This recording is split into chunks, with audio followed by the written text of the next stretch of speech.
Liar. Everywhere. On netrootsradio.com.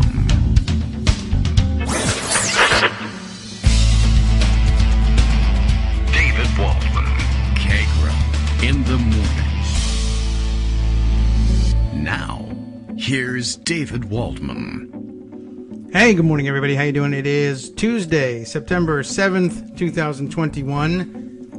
But not for me, because right now it is, of course, it's actually September 6th. It's Monday. It's Labor Day. And I'm laboring on Labor Day, which I'm not supposed to be doing, but I'm trying to get you ready for Tuesday the 7th. But I can't join you live. So this is like the second week in a row that we won't be able to be live with Joan McCarter. Very upsetting, but it is the Jewish holiday today, Rosh Hashanah, the Jewish New Year. And I gotta be at the temple at 10 o'clock, right in the middle of the show. So very inconvenient for those of you listening live, although I guess I could bring you there. But, you know, as interesting as the content is there, it's not news. A lot of it happened thousands of years ago. So, you know, you've already caught up on some of that. But I wanted to bring you something to keep you company because we were off Monday. We were off Friday. For crying out. Friday, Saturday, Sunday, Monday, Tuesday. It's the scene from Godfather 2, right? Who now Apollonia is in the car with me, and we're going to blow up. So, better get off this subject. I do have a couple of stories that the way I'm going to approach it, I think, is there are some things that you should have read over the weekend. Either because we talked about them on whatever it was that we prepared for Friday, or because you saw them in the news and maybe you had time to deal with them, maybe not. But things that I think, need to be caught up on before we get back on the air live on Wednesday. They need to be background knowledge for us before we check in with Greg. And I'm going to start with actually an article that I think, let me check the date on it, came out, or at least I caught wind of it just after telling you about this other one on Friday. I'm going to start with what's going on the ground in Wisconsin, and then we'll give you the background of why that might be happening. You'll recall, perhaps, that on Friday I mentioned to you the ProPublica story heeding Steve Bannon's call. Election deniers organized to seize control of the GOP and reshape America's elections. And I think there's a couple of projects going on in Steve Bannon's mind, and one for each shirt, I guess, that he's wearing. This one, I think the ProPublica story focuses on the idea of taking over, essentially, the attendance and therefore operation of local Republican Party operations, the local party organizations, cells, if you will, the individual cells of the Republican Party. And why not call them that? But, you know, showing up for your local party, and by overwhelming the numbers of people who are usually there, which is probably not very many, you end up electing your own kind of MAGA extremists to the local committee, and therefore placing some of them on the county committee and working your way up and seizing control of the party that way. And it's kind of a legitimate exercise of political power, certainly within the party, unless, of course, you're, enhancing the chances of your taking over by terrorizing or intimidating the other candidates for the leadership of those party positions, so the leadership of the party and the positions that are open in it. Similarly, there is an effort, and I think it's tied to the same project, of doing the same at local school boards and I guess probably municipal government as well, town councils, etc. But again, showing up and bringing overwhelming numbers and possibly threatening and intimidating the office holders there or other contenders for office and taking over the school boards that way. So that brings us to the situation on the ground in the, in one, I don't know how small it is. We'll say one small town. Maybe it's not that small. In Wisconsin, as reported by the Milwaukee Journal Sentinel. So this, I think, is the effects of, or at least what Bannon hopes would be the effects of the outcome of his overall plan, which he says these things on his podcasts and radio show, and I don't know how many local activists he's really meeting with and encouraging to do this, but I think he's got a network of people who go around and speak to the local clubs and try to encourage them to do this. So, he may in fact be responsible for some of this. So what I've got here from the Milwaukee Journal-Sentinel from September 3rd, which was when? Was that Friday? Yeah, so I guess that's right. Here's the story. Activists going after Wisconsin's school boards are aided and funded by national conservative groups and GOP donors. I don't even know if it's really the same set, but it's certainly a similar tactic, and I would think would be part of an overlapping plan. But look, we'll see what's reported here. Thomas Beaumont and Stephen Groves telling the story for the Associated Press. As I said, I caught this one running in the Milwaukee Journal-Sentinel and being circulated on Twitter, and I thought it made a good start. And I started out by looking up one of the benefits of doing these things pre-taped is, okay, here's the name of the town, Mequon, which an East Coast person maybe used to Algonquian Indian naming taxonomy might say was Mequon, but it's Mequon apparently out there in Wisconsin. I don't know whether that's an anglicized version of an Indian word or name, or that's the way the Indians pronounced it too. I'm not sure. But I would ask you to tell me, but you might not know. But if you do, or if you want to take an educated guess, please let me know. Mequon, Wisconsin, a loose network of conservative groups with ties to major Republican donors and party-aligned think tanks, is quietly lending firepower to local activists engaged in culture war fights in schools across the country. While they are drawn by the anger of parents opposed to school policies on racial history, you know what that is, that's wink wink, that's critical race theory, which isn't being taught, of course, or COVID-19 protocols like mask mandates, the groups are often run by political operatives and lawyers standing ready to amplify local disputes. That's true. We certainly experienced that here in Loudoun County, Virginia. But in this wealthy Milwaukee suburb, a law firm heavily financed by a conservative foundation that has fought climate change mitigation and that has ties to former President Donald Trump's efforts to overturn the 2020 election, helped parents seeking to recall Mequon, Thiensville, Thiensville. I didn't look that one up ahead of time. Anyway, looking to recall the school board members for this area, chiefly over the board's hiring of a diversity consultant. Oh, no, you can't have that. That calls for dramatic music. Very not a diversity consultant. A new national advocacy group, Parents Defending Education, promoted the Wisconsin Parents Tactics as a model in Loudoun County, Virginia. Here we are. It's in the article. A Justice Department spokesperson in the Trump administration rallied parents in a recall sparked by opposition to a district racial equity program. In Brownsburg, Indiana, a leader of a national network of parents opposed to anti-racist school programs helped a mother obtain a lawyer when the district's superintendent blocked her from following his Twitter account. Yeah, we learned that you're not supposed to be able to do that. At least if you're president, anyway. This growing support network highlights the energy and resources being poured into the cauldron of political debate in the nation's schools. Republicans hope the efforts lay the groundwork for a comeback in congressional elections next year. Some see the burst of local organizing on the right as reminiscent of a movement that helped power the GOP takeover of the House 10 years ago. And you know what we're talking about, where they are talking about here. Comes up in the next sentence. I don't need to say it. It seems very Tea Party-ish to me, said Dan Lennington, a lawyer with the conservative Wisconsin Institute for Law and Liberty, which has offered free legal advice to several parent groups pursuing or weighing school board recalls, including the one in Mequon. These are ingredients for having an impact on future elections.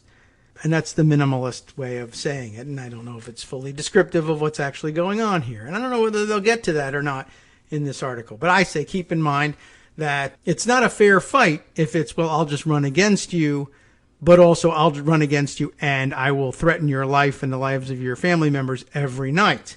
That's That's not right. That's not just an exercise of democracy.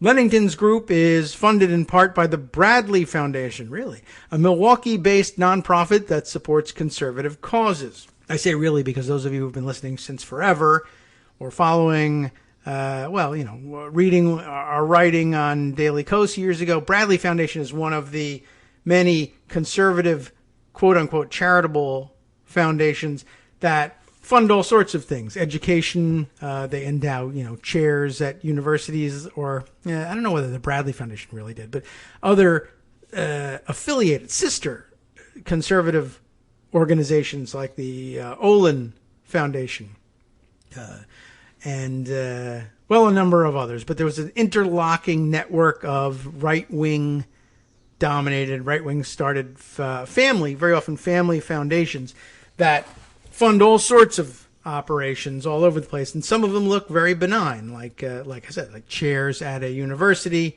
et cetera, et cetera. But I guess they also fund things like this. I once tried to document as many of them as I could, and as many of the sponsorships as these places paid for on the old Decosopedia. That always comes up whenever I dive into this stuff. But the Bradley Foundation was one of, maybe a dozen such organizations. There are an awful lot of them. Anyway, the foundation's secretary, GOP lawyer Cleta Mitchell, do you remember her? Advised Trump as he sought to overturn the 2020 election results and has since worked to push for tighter state voting laws. A lot in that sentence. Advised Trump as he sought to overturn the election. She was the lawyer on the phone with Trump when they called Brian Raffensperger and the other Republican elections administrators in Georgia and said, just find me the votes that I need to turn the election over. She was there on the call from, I don't know if she was in the White House, but on behalf of the White House. She became quite infamous after that. But so I guess she's landed here at the Bradley Foundation, and also quite a way of saying things. She has since worked to push for tighter state voting laws. That's, of course, enshrining voter discrimination laws and voter suppression is what's going on here. Tighter state voting laws. Things that are tighter, presumably, generally speaking, are better. Tighter laws. We like that. Yeah, not letting anybody but white people vote. That, not so much. We don't like that one as much. But they didn't say that. But that's what you have me for. Like the Tea Party movement, the groups have been labeled astroturf by some opponents, activism manufactured by powerful interests to look like grassroots organizing. Outsiders are tapping into some genuine concern, but the framing of the issues are largely regularized by national groups, said Jeffrey Hennig, a professor at Teachers College at Columbia University, who has written on the nationalization of education. But the advocates and their outside backup argue they're harnessing real outrage and working to counter the disproportionate influence of liberal groups in schools. There's a misconception out there that this is part of some national right-wing agenda, said Amber Schroeder, a 39-year-old parent of 4 who was helping lead the Mequon recall. We're the ones pushing back on our own here against an extreme liberal agenda by the teachers' union. And I'm sure she thinks that she is. And, it's just a nice thing that money to pay for some of these activities might actually come from national foundations or whatever. There's no doubt that there's some locally based outrage. But, yeah, the next article we read will talk about how it gets stoked. Anyway, the political tracking website Ballotpedia counts about 30 active school board recall efforts nationwide. Some are focused chiefly on disputes over anti-racism training and education in schools, often labeled critical race theory. Others were prompted by debates over school policies on transgender students and pandemic public health measures. So anything that they could get their hands on, essentially. Local parent activists are quick to claim credit for that work, and the outside groups offering legal help, research, organizing tools, and media training are often reluctant to discuss their role. Among those is Parents Defending Education, an Arlington, Virginia-based group formed in January and dedicated to, quote, fighting indoctrination in the classroom, unquote. They prefer to indoctrinate you elsewhere, it says. Well, it doesn't say that. We're reading that into it. It provides templates for requesting public records, a guide to parent rights, organizing strategies, and talking points. We created Parents Defending Education because we believe our children deserve to learn how to think at school, not what to think. Its president, Nicole Neely, wrote in an email to the Associated Press.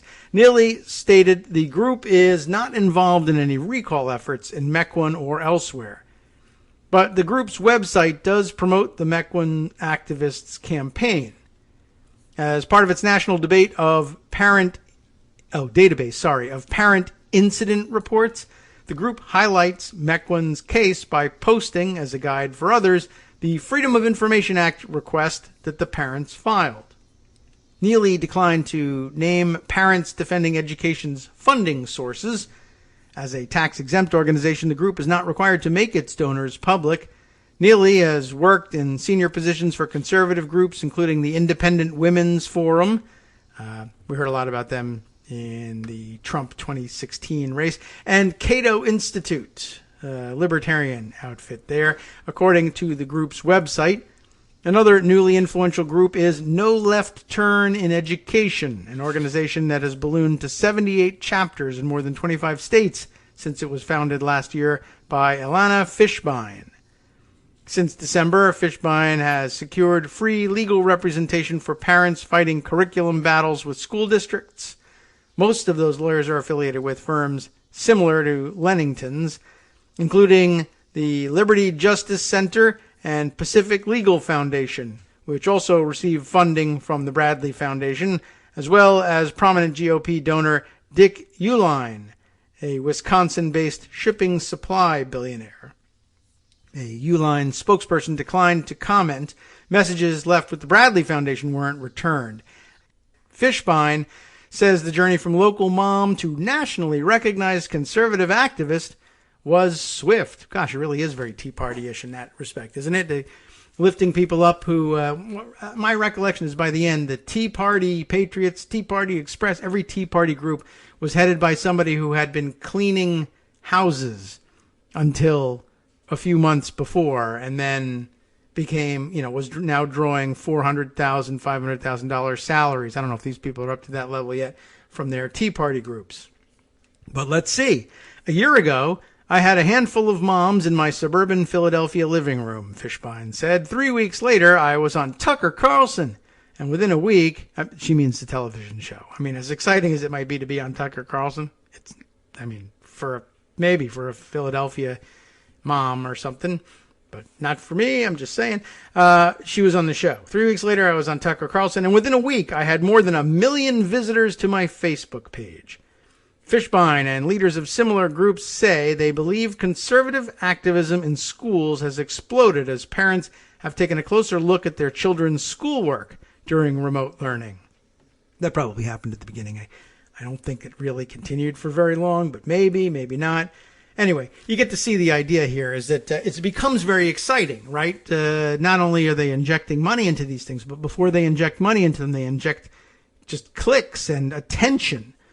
And that makes people excited, and they continue to do the work, and they carry the water for the agenda. It would be nice if somebody at some point decided to help liberals or progressives get excited about the organizing work they were doing. But you know how it goes on our side. They crap on those people. And so, you burn out really quick. I've been there. You've been there. You understand how it is. All right. Well, anyway, now this whole problem of radical indoctrination is adding to their agenda, Fishbein said. It's not a problem, but whatever. This is a very big fight. It's a fight likely to help Republicans in congressional elections next year, says Ian Pryor. And we have our doubts about that. A former Justice Department official who is now the executive director of a conservative organization called Fight for Schools, which is working to recall board members in Loudoun County.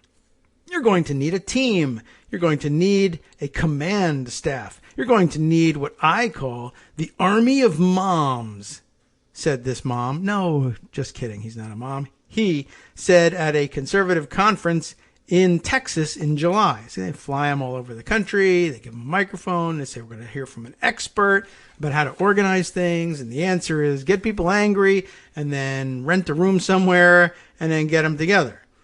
Anyway, that could include Schroeder, who describes her previous political activity beyond voting as zero. That's the army of moms, that is. Frustrated chiefly by the district's $42,000 contract last year with Milwaukee diversity consultant Blacksmith, Blaquesmith,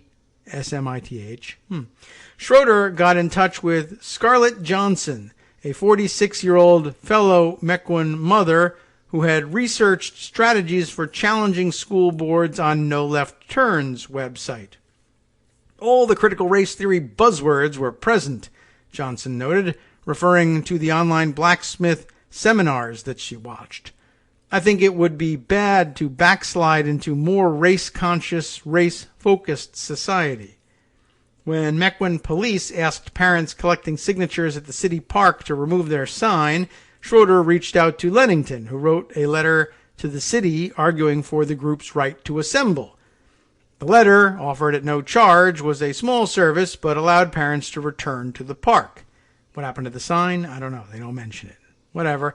It also provided an opening for Lennington, who lobbies at the state capitol, to invite Johnson and Schroeder to testify at a legislative hearing in Madison for legislation to require school districts to make all curriculum public. And as a matter of fact, once again, I'm surprised by the abrupt end to an article like this. I sort of feel like you owe people an explanation at the end. So you see that connecting all these people, something, right? It makes it possible for them to be, the well-known lobbyist leans on the legislators who are dependent on him for information and positioning on everything because, they're part-timers and they very often don't really necessarily know what they're doing at all, but sometimes yes, sometimes no. But, they say, haven't you heard about all the outrage out there about critical race theory or diversity training or whatever the hell else they want to latch onto? Yeah, I've seen something about that. Well, why don't you have a hearing about that and you guys can become locally famous for railing against it? Sure, but who would we invite to testify? Well, I'll take care of that. You know me. I'll find some people and we'll bring them in and they'll testify and they'll tell their stories and there'll be nice clips of them crying about something horrible that happened allegedly to their child. And you can look sympathetic and then you can rage against the people who did it and you'll have a news release package. And that's how it gets done. And that's how it gets done on the local level. Let's turn now then to the ProPublica article that I told you about. Again, the title, Heeding Steve Bannon's Call, Election Deniers, is sort of a different group of people. A very big overlap, I'm sure. Election deniers organized to seize control of the GOP and reshape America's elections.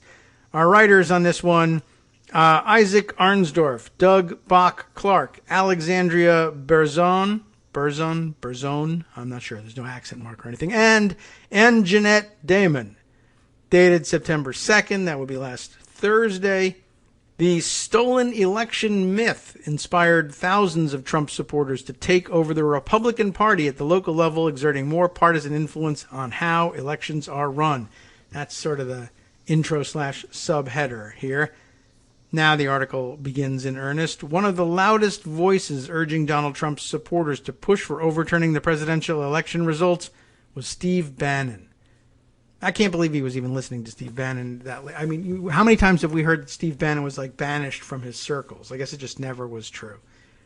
We're on the point of attack, Bannon, a former Trump advisor and far-right nationalist, pledged in his popular podcast on January 5th. Is that an interesting date? All hell will break loose tomorrow, because he knew, and it was, yes, planned. Still inexplicable to me how the FBI comes up with the conclusion of, nothing was really coordinated here. All hell will break loose tomorrow. I'm sure everybody was predicting that based on nothing, right? The next morning, as thousands amassed on the National Mall for a rally that turned into an attack on the Capitol, Bannon fired up his listeners. It's them against us. Who can impose their will on the other side? I will say, though, before we go on at this point, there probably been a good, I don't know, I don't want to put a number to it, but there have been a number of times when Steve Bannon has said, we're going to take to the streets and there's going to be 1 million of us, and nobody shows up. So I guess, it's not necessarily the case that just because this time on January 5th he says all hell will break loose tomorrow, and it did, that he's, well, of course he's right. He said all hell would break loose. He's made that promise before and failed to come through. But this time it worked. When the insurrection failed, worked / it got people arrested anyway. When the insurrection failed, Bannon continued his campaign for his former boss by other means. On his War Room podcast, which has tens of millions of downloads, Bannon said President Trump lost because the Republican Party sold him out. This is your call to action. I don't know what he sounds like. I never really listened to Steve Bannon. This is your call to action, Bannon said in February, a few weeks after Trump had pardoned him of federal fraud charges. By the way, War Room podcast having tens of millions of downloads, I have questions about that. It's certainly more likely for Steve Bannon to have tens of millions of downloads than, say, for me to have tens of millions of downloads. But I will say there was, again, longtime listeners will probably remember, there was a time when Libsyn measured its statistics in very different and weird ways, and it made it look like our podcast was wildly popular. You would have thought. Not that anybody took notice of it or said anything like, what a wildly popular podcast this person has, and they should have lots of corporate sponsors, and he should be the Joe Rogan that doesn't tell you to eat horse paste, is what should have been happening here. But if you went and looked at Libsyn today, they do differentiate between, I guess it was November 1st, 2017, when they changed their algorithm to measure downloads differently, and I guess probably more accurately. So that's the dividing line. But, so what's the claim here? Bannon's, what does it say? Tens of millions of downloads. I have tens of millions of downloads. I do. Libsyn said I did. I didn't, I guess. But Libsyn said I did. I don't know why they did. But before they changed their algorithm on November 1st, 2017, according to their metric, it still says it on the, on the page. If you go and look, I had 30.3 million downloads. There's no way I had 30.3 million downloads, right? No, I couldn't have. But that's what they said. So I was just curious, Bannon's unscrupulous. He may very well have them. And his, of course, would have come after November 1st, 2017. But, and I don't know if they're measured by Libsyn or something else. But the point is, just the fact that you can even back it up by pointing to somebody's metrics doesn't really mean that tens of millions of people are listening to your podcast, or even that 1 million people have listened to it 10 times. Nothing like that. Anyway, after November 1st, 2017, I have 2.5, almost 2.6 million downloads for an all-time total of 32.9 million downloads. I'm super famous and people should be listening to me. You are, so why shouldn't everybody else have to suffer just the same as you, right? That's the big question. Just thought I'd point that out. You know the whole thing about damn lies and statistics, right? Anyway, I left off here about after the pardon, I think, that was mentioned. The solution to whatever the problem is, Bannon announced, was to seize control of the GOP from the bottom up. I think that was losing the insurrection. The solution was to seize control of the GOP from the bottom up. And there's nowhere else for them to seize anything from but from the bottom, obviously. Listeners should flood into the lowest rung of the party structure, the precincts. It's going to be a fight, but this is a fight that must be won. We don't have an option, Bannon said on his show in May. We are going to take this back village by village, precinct by precinct. And as I said before, he's right, and it's a strategy that works, and it's been done. And even Democrats have actually done it. To some extent, the Howard Dean party organization, campaign organization turned into something like that. And dozens of people who were all in for Howard Dean during his 2004 run for president, and they felt, as Bernie Sanders supporters later did, they felt screwed over by the establishment Democrats, the people who were already there before them, who were, I guess in large part mostly for Kerry. And so they sort of felt like the rules are being used against us to keep Howard Dean from capturing the nomination and instead handing it to John Kerry. And it might even be true. And it pissed a lot of them off. And they learned that, the people who were already in those positions and who also happened to be for Kerry for the most part, or at least in large part, knew the rules or something closer to knowing the rules than they did. They had become familiar with the rules over years of attending party meetings and watching it function. And you know how it goes. If you know the rules better than the other people, you're able to use them to get your way, and not necessarily in any unfair fashion.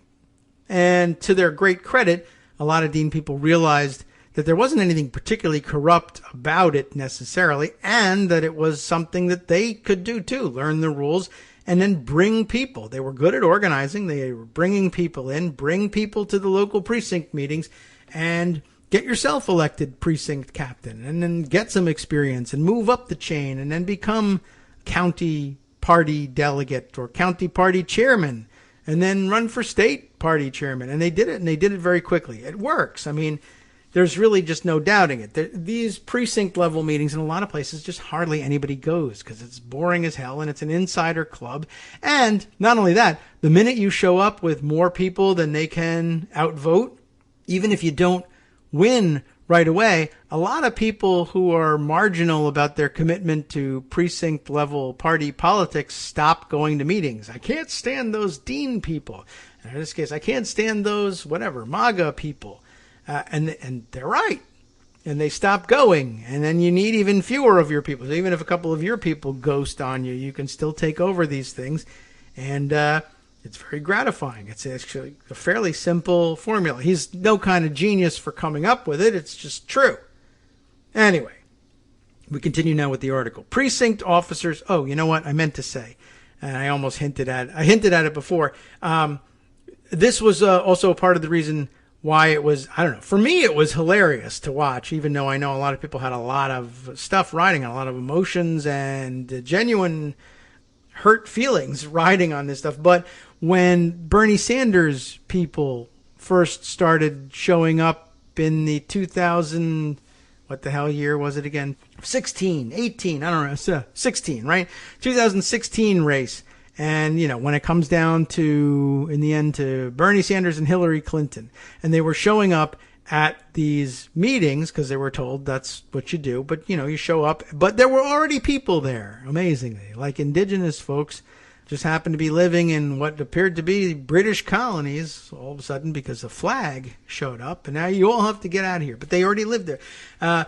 Well, as it turns out, the quote-unquote establishment Democrats were able to withstand the initial onslaught of the newcomers. Much better luck and for them than a lot of the indigenous folks around the world, but you get the idea.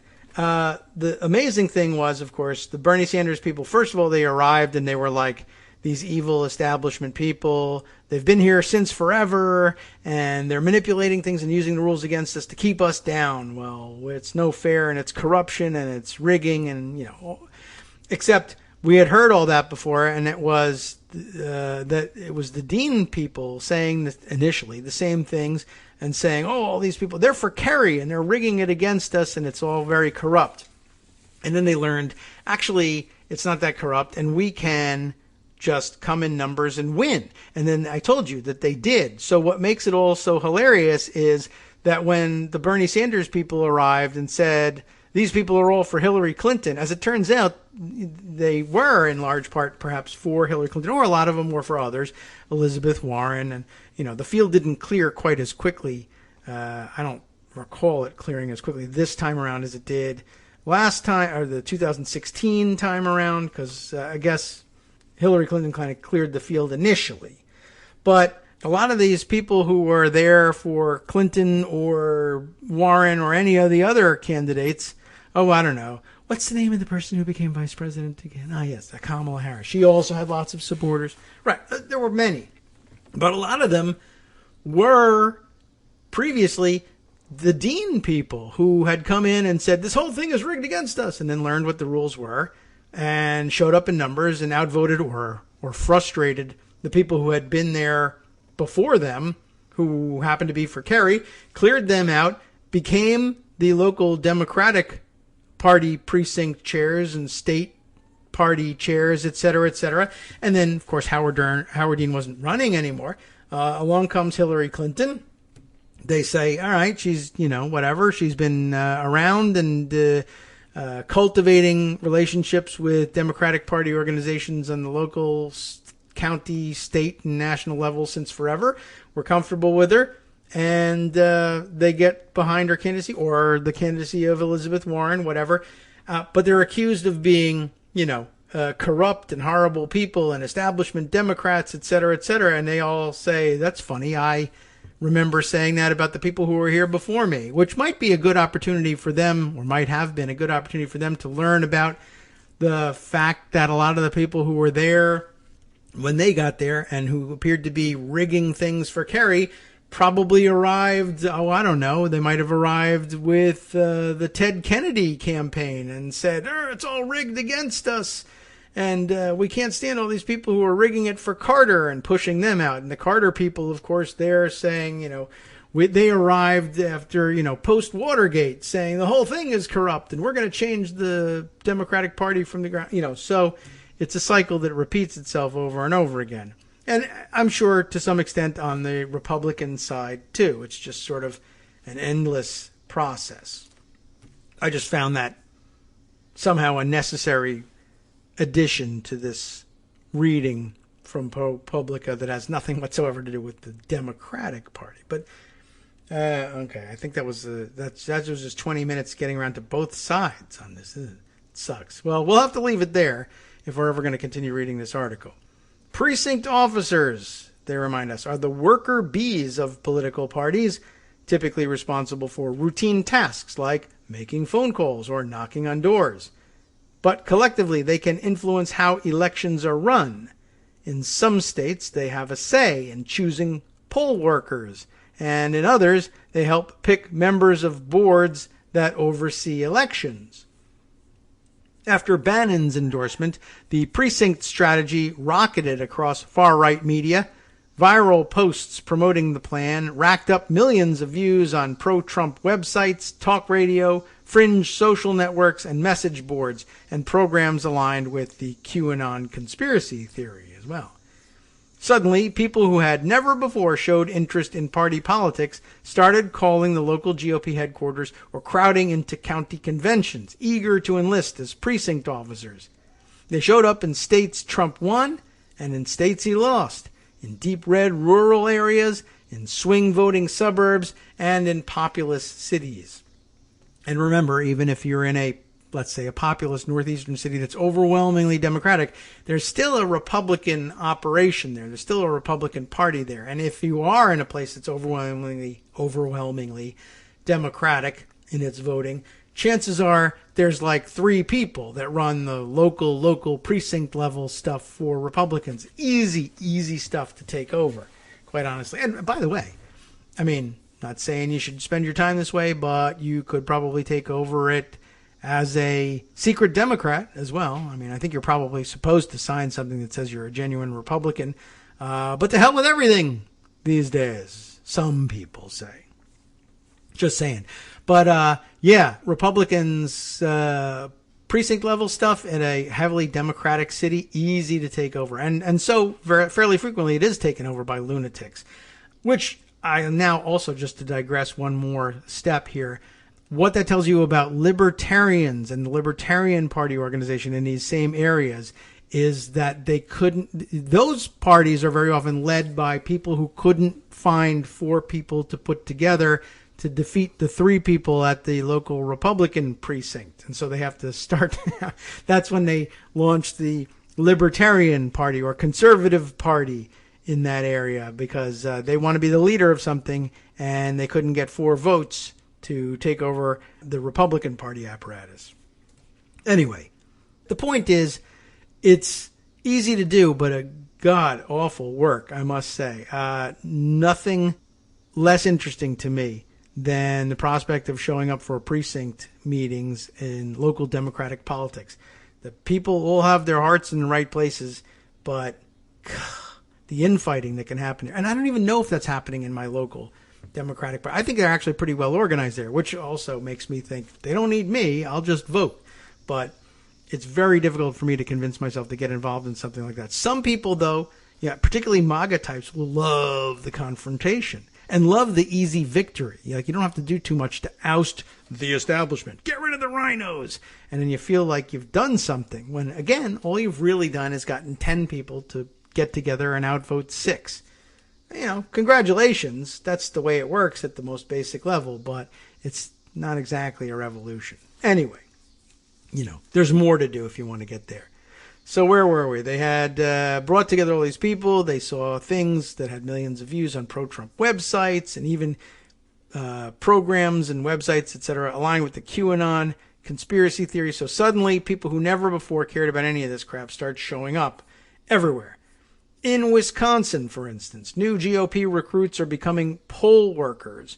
County clerks who run elections in the states are required, or in the state of Wisconsin, that is, are required to hire parties' nominees.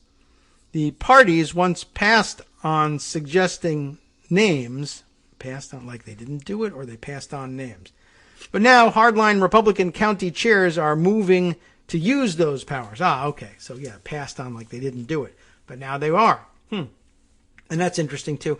By the way, when people think about things like this, so we have this entrenched 2-party system here in this country, and we should have empowered third parties and maybe different kinds of voting systems that will allow for third-party candidates to actually have a fighting chance, because people won't necessarily feel like they're throwing their vote away, ranked choice voting, et cetera, et cetera. It goes well beyond that into things like this, where in Wisconsin, state law, right, requires county clerks who run elections to hire the nominees, hire for elections worker jobs, nominees of the various parties, except which parties are they? It might be the case that it says, the Democratic Party and the Republican Party both get to make nominations. Or it might be more open than that and say any party that got over 5% in the last election gets to make nominations. And what do you know? Those people, when they are nominated to the jobs, and then the question is put to them, shall we implement a ranked choice voting thing, say, no, we shall not, because then we won't be the only ones getting nominated to these jobs. Anyway, there's much more to it than just the fact that people think they're throwing their votes away, or the voting system doesn't allow for them to feel more confident in voting for third-party candidates. Anyway, we're signing up election inspectors like crazy right now, said, oh boy, it's a county in Wisconsin. I don't know. You know what? What the hell? Let's cut it and copy it and paste it into like Google and learn how to pronounce it. And then I'll turn up the volume, and we'll all listen to it being pronounced. It's Outagamy, like autogamy. What do you think it is? Who has a guess? If you're from Wisconsin, it doesn't count. Let's click on this one. How to pronounce it? See what they say. Outagamy. You think? Outagamy. Yeah, I heard you the first time, except now. Outagamy. Okay, this thing is blocking the pause button, the pop-up to get me to subscribe to YouTube. I'm not that excited about learning how to pronounce things. I mean, it's a big deal for me, but I'm not subscribing. All right, so autogamy, is that what they're saying? I've already forgotten. The boring voice. All right, we're signing up elections inspectors like crazy right now, said Outagamy County Party Chair Matt Albert, using the state's formal term for poll workers, election inspectors. Okay, Albert, who held a Stop the Steal rally during Wisconsin's November recount, said Bannon's podcast had played a role in the burst of enthusiasm. Ah, burst of enthusiasm. Enthusiasms. Exactly. ProPublica contacted GOP leaders in 65 key counties. If I have to pronounce any of them, I'm quitting. And 41 reported an unusual increase in signups since Bannon's campaign began. Not terribly surprising, right? I mean, I was going to say, well, that's a pretty good record. Well, 10,000 people have eaten horse paste since the QAnon types have started to say that you should be doing that, and they're doing it. So the fact that 41 counties in Wisconsin, I guess, or maybe 65 and 41 counties might be all over the country for all I know. But yeah, people are going to start signing up. At least 8,500 new Republican precinct officers, or equivalent lowest level officials, joined those county parties. We also looked at equivalent Democratic posts and found no similar surge. So everybody listen to this podcast and then go do it. I really sold it to you, didn't I? It sucks. I can't stand it. It's the worst stupid infighting. It is. It is. But some people really kind of enjoy that stuff somehow. I don't really know how it is, but, I don't have that gene. But I think cilantro tastes like soap. And lots of people say it's delicious. So maybe you want to go to one of these things. I can't sell it. I don't recommend it as a pastime. But if you want to win control of the Democratic Party, you have to do it. That's absolutely true. Anyway, I've never seen anything like this. People are coming out of the woodwork, said J.C. Martin, the GOP chairman in Polk County, Florida, who has added 50 new committee members since January. A lot of them will disappear, but, it's like the activities fair at the start of the school year. They'll show up on picture day, but they won't be there for the meetings. Martin had wanted congressional Republicans to overturn the election on January 6th, and he welcomed this wave of like-minded newcomers. Be careful. The most recent time we saw this type of thing was the Tea Party, and this is way beyond it. So I say be careful just because J.C. Martin, he is an election denier, so he's excited. Lots more election deniers are coming in. I'm going to have lots of control over this party. But I only say this, it might not happen right away, but one day J.C. will find himself on the other side of an issue with these guys, and they'll say, corruption, outrageous, the establishment rhino is keeping us down, we got to get rid of him, and he'll be ousted.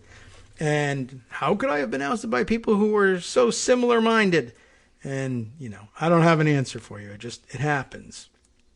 But what do I care? I won't cry about that. Bannon, through a spokesperson, declined to comment.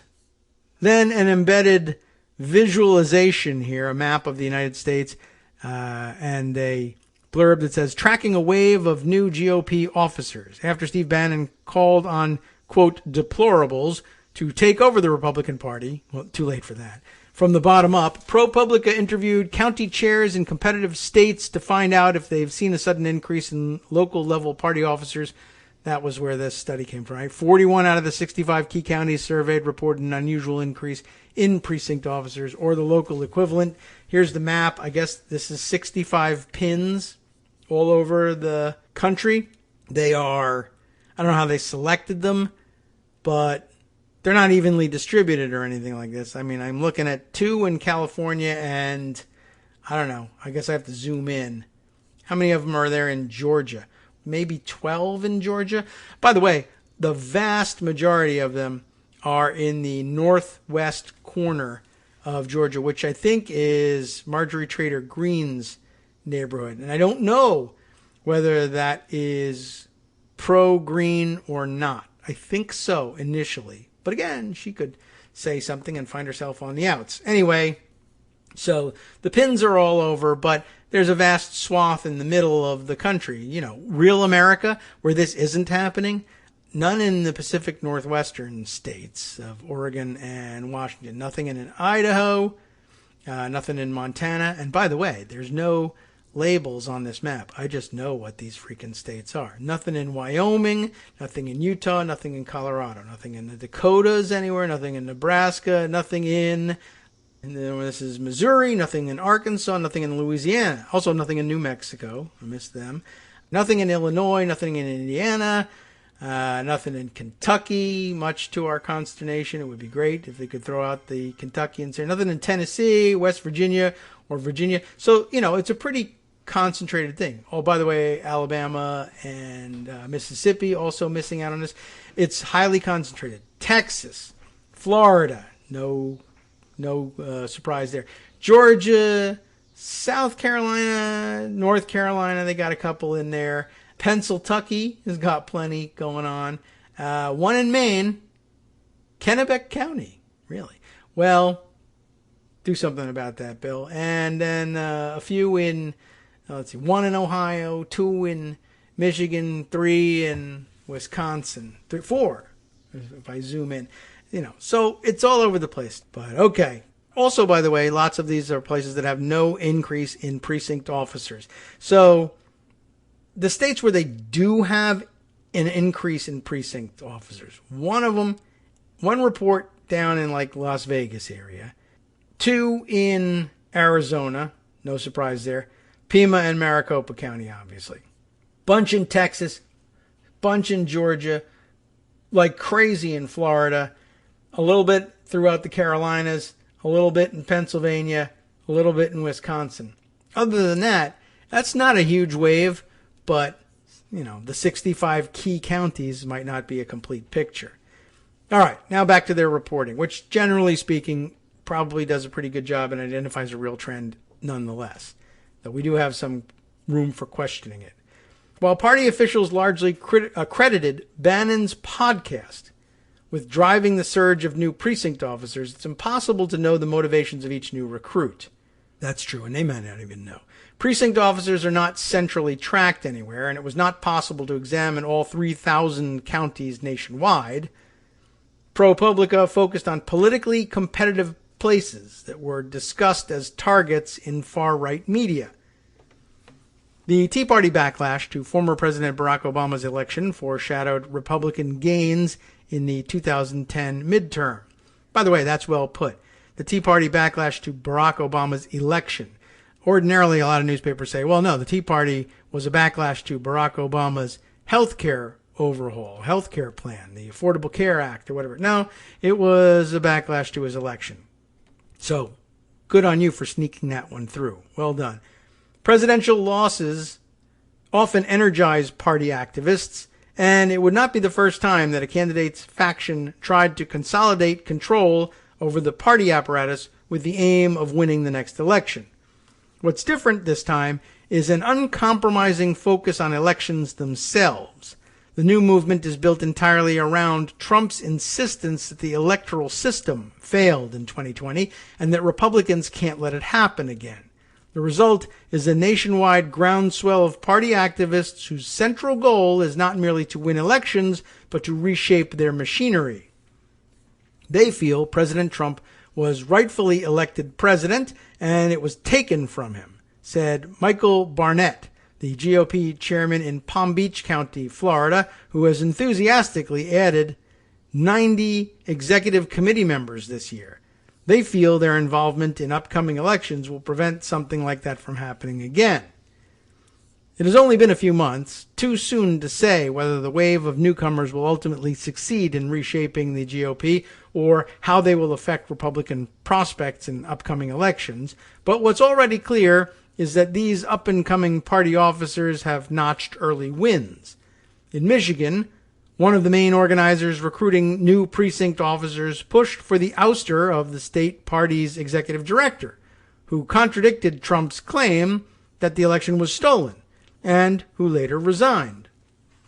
In Las Vegas, a handful of Proud Boys, part of the extremist group whose members have been charged in attacking the Capitol, supported a bid to topple moderates controlling the county party, a dispute that's now in court.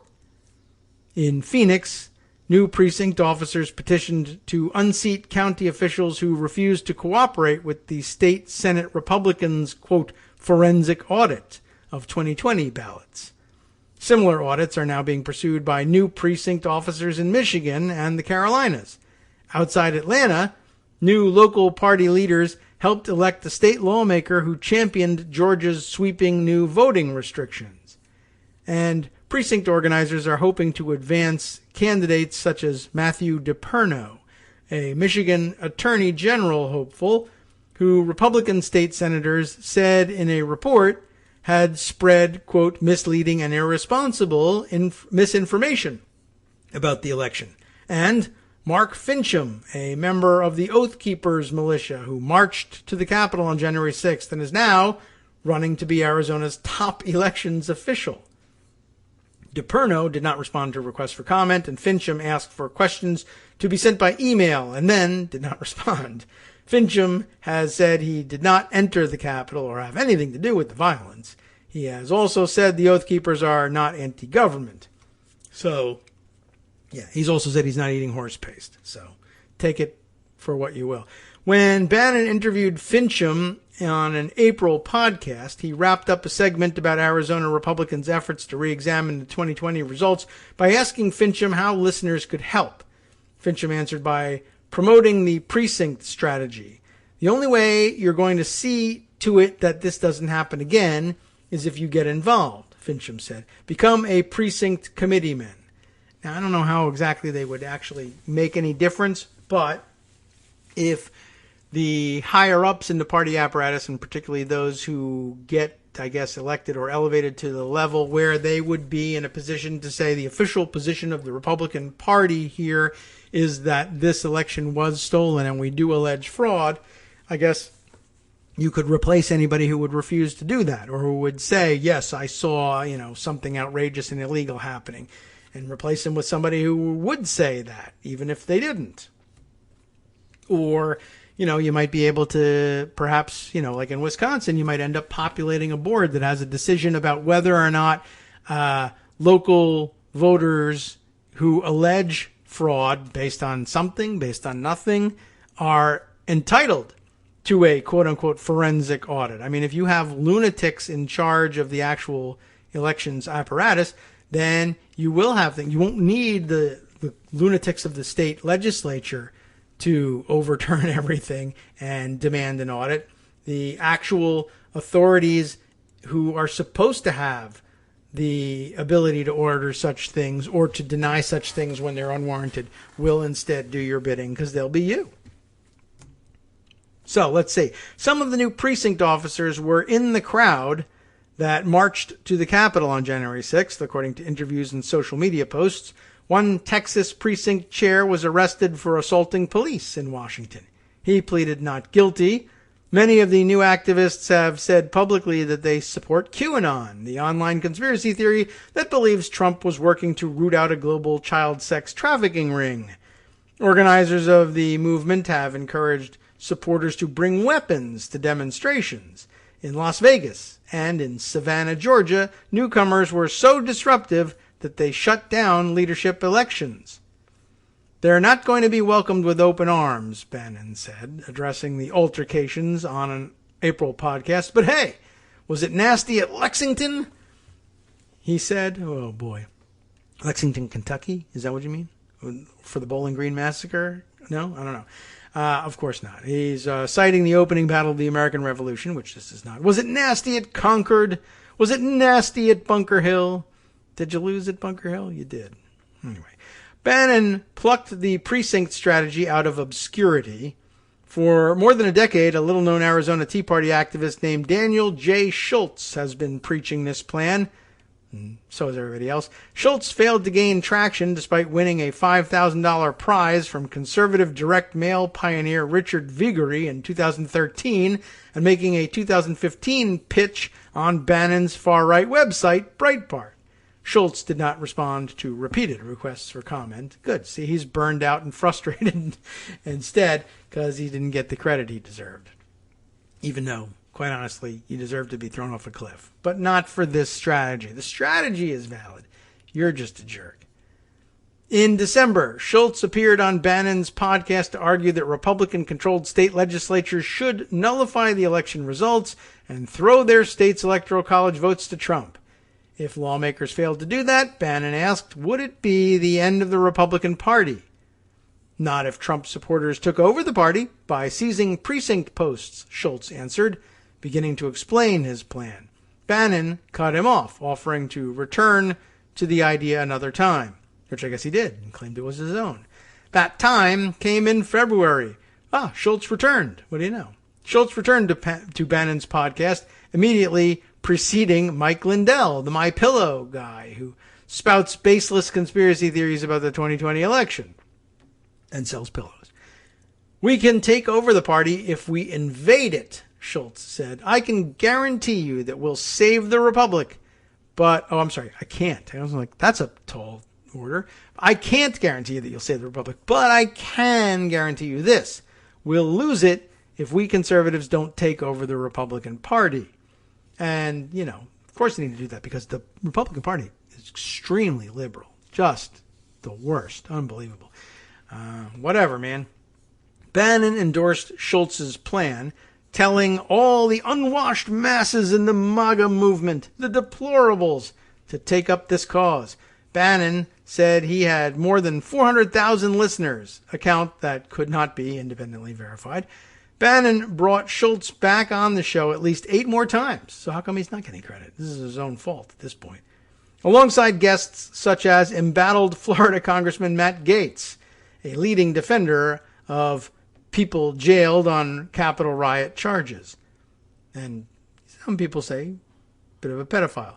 The exposure launched Schultz into a full-blown far-right media tour. In February, Schultz spoke on a podcast with Tracy Beans Diaz, a leading popularizer of QAnon. In an episode titled, "This is How We Can Win," Diaz said of Schultz, "I was waiting, I was wishing and hoping for the universe to deliver someone like him." And again, it's a good strategy and everything, but again, like, how did you think this stuff worked? I mean, if you go to the effing meetings, you win. Eventually, even if you don't bring more people than they have, just showing up enough times, eventually somebody says, I don't want to be chairman anymore. How about you be chairman? I don't want, the hell with that. I don't want to be chairman. Give it to Mikey. He'll eat anything, right? So Mikey becomes all you got to do is be there. This is the embodiment of 99% of whatever is just showing up. 99, whatever is life, I think, right? Isn't that the line? 99% of life is just showing up. Anyway, I was waiting. I was hoping for the universe to deliver someone like him to tell us that if we showed up at meetings, we would have something to do with the results of the meeting. Schultz himself calls QAnon a joke. Nevertheless, he promoted his precinct strategy on at least 3 more QAnon programs in recent months, according to Media Matters, a Democratic-aligned group tracking right-wing content. I want to see many of you going and doing this, host Zach Payne said on one of the shows in May. Schultz's strategy also got a boost from another prominent QAnon promoter, former National Security Advisor Michael Flynn, who urged Trump to impose martial law and, quote, rerun the election. And I probably should have rerun an old show today rather than try to read through this thing. Some shouting going downstairs. Anyway, on a May online talk show, better description of podcast than most, a May online talk show, Flynn told listeners to fill thousands of positions that are vacant at the local level.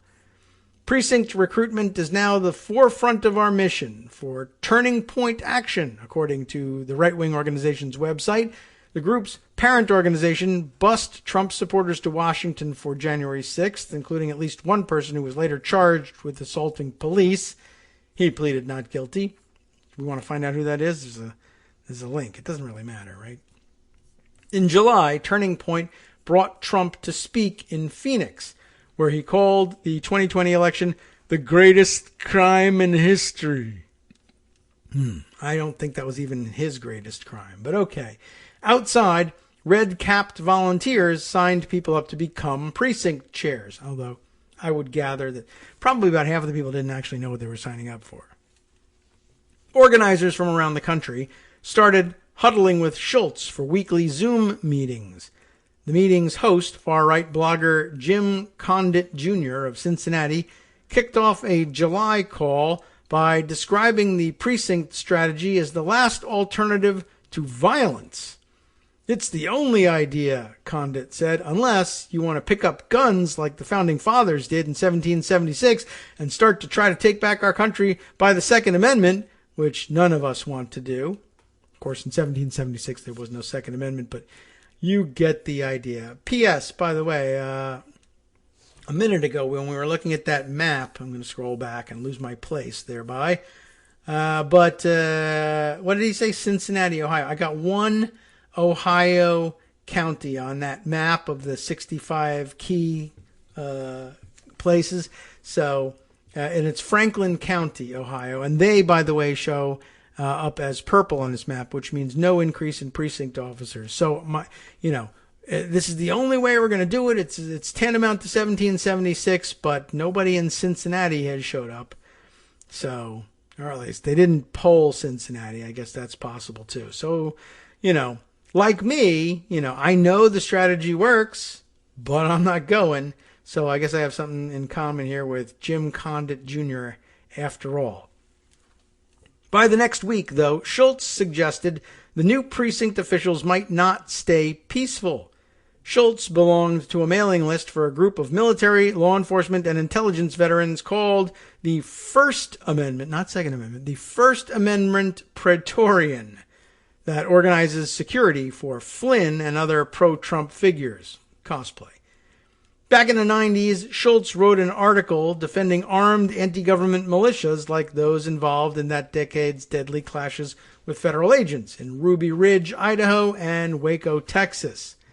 Make sure everybody's got a baseball bat, Schultz said on the July strategy conference call, which was posted on YouTube. I'm serious about this. Make sure you've got people who are armed. And it's interesting because, that's what he said. Be armed, bring a baseball bat. And then when people get caught with baseball bats, they'll say, they're not armed. Those are baseball bats. They were on their way to a baseball game. I really don't know how police have been tolerating, people showing up with weapons and things like that. Or flags stapled to a baseball bat and saying, it's my flagpole. And I know a lot of people say, well, that's because the police very often are the same people as these neo-fascist types showing up armed at these rallies, et cetera, et cetera. Sometimes yes, sometimes no. At least in the instance of the Capitol, the cops are the ones that very often end up getting, not very often, but I guess on occasion, end up getting hit over the head with those baseball bats. I don't know why they're not more vigilant about that. Wouldn't happen at a Black Lives Matter rally for a number of reasons, not the least of which is if it did happen, even though it would be totally out of keeping with the tenor of the event, they'd all be shot or arrested. But you knew that. The sudden demand for low-profile precinct positions baffled some party leaders, except those who had done this before in their lives. In Fort Worth, County Chair Rick Barnes said numerous callers asked about becoming a precinct committeeman, quoting the term used on Bannon's podcast. That suggested that out-of-state encouragement played a role in prompting the calls, since Texas's term for the position is precinct chair. Tarrant County has added 61 precinct chairs this year, about 24% increase since February. Those podcasts actually paid off, Barnes said. I'll pause here once again. I know I'm ruining the story. To point that out. Now, people are told you want to become a precinct committeeman or a precinct chair. So they call and become a precinct chair. Do you hear what we're saying here? You call on the telephone and say, I want to be a precinct chair. And they say, great. What does that mean? It means that most of the precinct chair positions are vacant. They don't have anybody who's willing to do them. And you don't have to show up with more people and outvote the people who are already there. You don't even have to show up. You call and say you want to do it. And they're like, fine, there's no precinct chair. No one has ever volunteered to be precinct chair for this precinct. You're it. It couldn't be simpler. So, I mean, yeah, you could do it on the Democratic side too, but, it's only worth something if you then show up and go to the meetings, and they may not. You may not. I don't know. But the fact that, 61, he added 61 precinct chairs this year. That means there were 61 precincts at a minimum in Tarrant County that nobody, not even one Republican, would call up and say, I'll be active on the precinct level for you. There are Republicans in those precincts. They're almost all Republicans. But no one would even call on the telephone and say, I'll do it. So, I mean, that might mean, okay, now they've added 61 precinct chairs. What does that mean? Nobody in these precincts wants to hear from their precinct chair. They don't want anything to do with the precinct chair. You know, maybe they do, maybe they don't. So it might be totally ineffective. We do have to watch and wait and see how things go. But in the meantime, you could be doing the same thing on the Democratic side, is what I'm saying. Don't look for me behind you. I'll be waving. Bye. Have a good time. You're right to do this, and I'm wrong not to, but enjoy it. For weeks, about 5 people a day called to become precinct chairs in, oh man, this place again, Outagamie, right? Outagamie County, Wisconsin, southwest of Green Bay. Albert, the county party chair, not Albert, right, said he would explain that Wisconsin has no precinct chairs, but newcomers could join the county party and then become poll workers.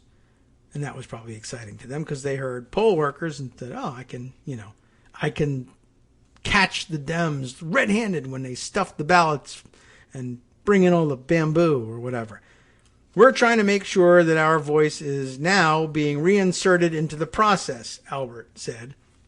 And, you know, it's not all a joke, too, right? Like, if you hear a Republican activist who has videotape of the surveillance cameras at this polling place says, look, right there, they're pulling Democratic votes and ballots from under the table in suitcases and stuffing them into the ballot box.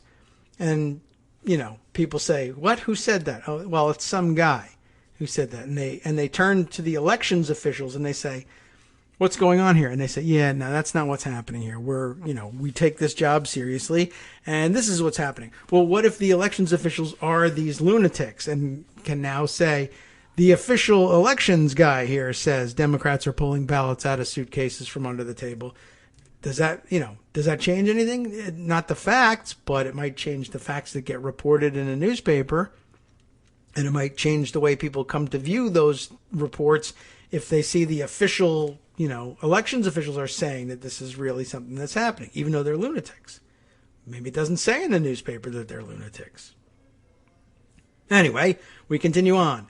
Right, we're trying to make sure that our voice is being reinserted into the process, Matt Albert said. Similarly, the GOP in Cumberland County, Pennsylvania, is fielding a surge of volunteers for precinct committee members, but also for election judges or inspectors, which are party-affiliated elected positions in that state. Who knows what happened on Election Day for real, County Chair Lou Capozzi said in an interview. The county GOP sent 2 busloads of people to Washington for January 6th, and Capozzi said they stayed peaceful. People want to make sure elections remain honest. Elsewhere, activists inspired by the precinct strategy have targeted local election boards. In DeKalb County, east of Atlanta, the GOP censured a long-serving Republican board member who rejected claims of widespread fraud in 2020. To replace him, new party chair Marcy McCarthy tapped a far-right activist known for false offensive statements. It's linked if you want to find out who that is and what those statements were. It becomes pretty obvious pretty quickly. The party nominees to the election board have to be approved by a judge, and the judge, in this case, rejected McCarthy's pick, citing an extraordinary public outcry. I'm glad that worked. McCarthy defended her choice, but ultimately settled for someone less controversial. Close call, right? In Raleigh, North Carolina, more than 1,000 people attended the county GOP convention in March, up from the typical 300 to 400. The chair they elected, Alan Swain, swiftly formed an, quote, election integrity committee. That's lobbying lawmakers to restrict voting and audit the 2020 results. We're all about voter and election integrity, Swain said in an interview. In the rural western part of the state, too, a wave of people who heard Bannon's podcast or were furious about perceived election fraud swept into county parties, according to the new district chair, Michelle Woodhouse. The district, that's North Carolina? Woodhouse. That's I think that's Brad Woodhouse's brother's wife. Is that his sister-in-law there, or is it another? Huh? Yeah, worth checking out. Anyway, the district's member of Congress, crikey, Representative Madison Cawthorn, addressed the crowd at one county headquarters on August 29th at an event that included a raffle for a shotgun. Of course, why not? If our election systems continue to be rigged and continue to be stolen, it's going to lead to one place, and it's bloodshed, which isn't a place, Cawthorn said in remarks live streamed on Facebook shortly after holding the prize shotgun, which he autographed. Have you ever seen his signature? You do not want that on anything, much less your tough guy shotgun. As it turns out, it looks like it was one of those camo painted shotguns, so maybe you won't be able to see the signature. I mean, I think you'd get roasted by your buddies if you were carrying a Madison Cawthorn chicken scratch child, autographed shotgun, but whatever. That's right, the audience cheered. He's right about whatever the hell it was he said 5 minutes ago. I forgot already. Cawthorn went on. As much as I'm willing to defend our liberty at all costs, there is nothing that I would dread doing more than having to pick up arms against a fellow American. I'd love it. And the way we can have recourse against that is if we all passionately demand that we have election security in all 50 states. We demand it. Your Honor, we passionately demand it. Well, in that case, After Cawthorn referred to people arrested on January 6th charges as political hostages, someone asked, "When are you going to call us to Washington again?" The crowd laughed and clapped as Cawthorn answered, "We are actively working on that one." He's pretty swift on his feet. Schultz has offered his own state of Arizona as proof of concept for how precinct officers can reshape the party. The result, Schultz has said, is actions like the state Senate Republicans', quote, forensic audit of Maricopa County's 2020 ballots. The, quote, audit, I like it, conducted by a private firm with no experience in elections and whose CEO has spread conspiracy theories, has included efforts to identify fraudulent ballots from Asia by searching for traces of bamboo. Why not rice while you're at it, you racists? Schultz has urged activists demanding similar audits in other states to start by becoming precinct officers. And I guess that's the whole point. And by the way, if you suspect that military satellite usage by the Italians was involved, you need to search to see. The forensic audit should be looking for spaghetti fibers in the ballots. You want to watch out for that. It's the dumbest possible thing. All right. Oh, another embedded chart here. The number of Republican precinct committee members in Maricopa County surged after Steve Bannon's call to action, and there's a chart showing it. And there it is. They surged.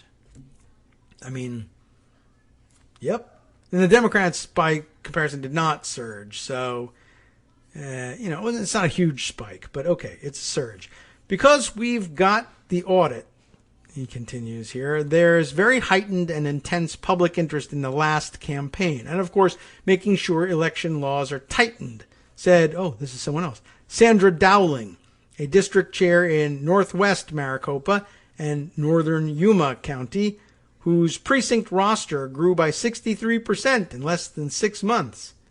Though Dowling says some other district chairs screen their applicants, she doesn't. "I don't care," she said. Oh, boy. Well, if you screen for quality, you're that much better off, I think, in the end. But, since most of the people are going to ghost on you anyway, I guess it doesn't really matter. But you don't want to say that out loud. I don't screen my applicants. I don't care. What if they're crazy? Who gives a damn? I'm crazy. So my screen probably wouldn't work anyway. One chair who does screen applicants is Kathy Petsas, a lifelong Republican whose district spans Phoenix and Paradise Valley. She also saw applications explode earlier this year. Watch out for those. Many told her, like if they have a trace of, you should be screening applications for traces of TNT. It's much more dangerous than the bamboo thing. Anyway, many told her that Schultz had recruited them, and some said they believed in QAnon. Being motivated by conspiracy theories is no way to go through life. And no way for us to build a high-functioning party, Petsis said. That attitude can't prevail, right? Fat, drunk, and stupid and motivated by conspiracy theories is no way to go through life. As waves of new precinct officers flooded into the county party, Petsis was dismayed to see some petitioning to recall their own Republican county supervisors for refusing to cooperate with the Senate GOP's audit. It is not helpful to our democracy when you have people who stand up and do the right thing and are honest communicators about what's going on, and they get lambasted by our own party, Petsis said. That's a problem. Well, see you later, Kathy. Think you're going to get out. This spring, a team of disaffected Republican operatives put Schultz's precinct strategy into action in South Carolina, a state that plays an outsized role in choosing presidents because of its early primaries. The operatives' goal was to secure enough delegates to the party's state convention to elect the new chair, a far-right celebrity lawyer, the far-right celebrity lawyer, Lin Wood. Wow, awesome choice. Wood was involved with some of the lawsuits, of course, to overturn the presidential election that courts repeatedly ruled meritless or even sanctionable.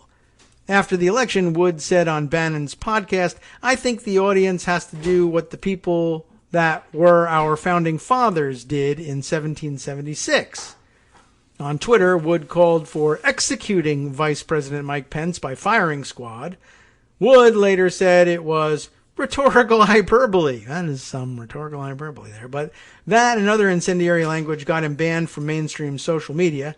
He switched to Telegram, an encrypted messaging app favored by deplatformed right-wing influencers, amassing roughly 830,000 followers while repeatedly promoting the QAnon conspiracy theory.